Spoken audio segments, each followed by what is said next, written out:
One of our favourite plants in the garden are hostas.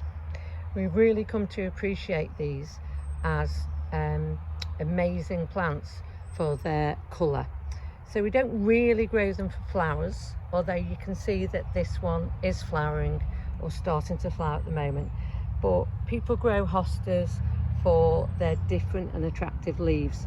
And as you can see, they're really quite substantial plants, and they vary greatly. So you have this very dark coloured green to this lime coloured green. This one's got a stripe around the edge. There are some that have got a stripe down the centre. We've grown these from a much smaller plant that we bought. So these are two new recent additions. So I picked that one up at a plant fair because it's different to the others. And I've also just recently bought this one.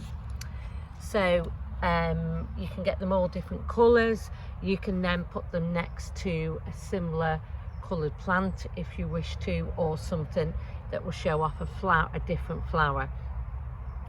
The only thing to be careful of is that I don't grow any of them in the ground. That was not at all successful for me, and what we found out was they just got eaten by slugs before they even appeared.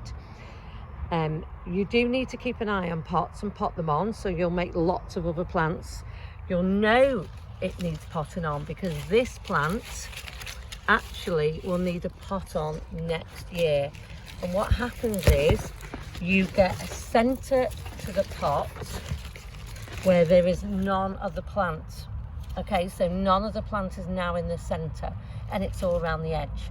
So you can actually make about 4 different hosta cuttings from this one hosta. So when that starts to happen in the middle, you then know, actually I could split this up, and it's really good to split it up.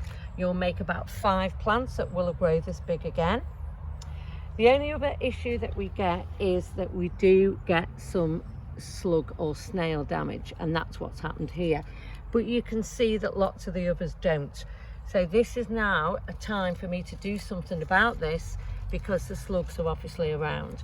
So we don't use slug pellets because we're organic.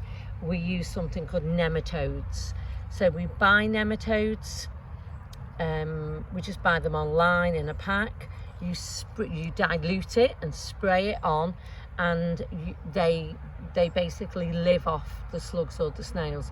So you won't get any snail damage, and it lasts for a long time. So if you spray them once about this time, so we're now in June, then that will be it for the rest of this year. So I won't have to spray them again, and it will just over time reduce the amount of slug damage. I have done a video about nematodes, so if you have a look you will find a video where I'm preparing the mix. So hopefully hostas might be something that you've never thought of growing, and you decide that that would be a good addition.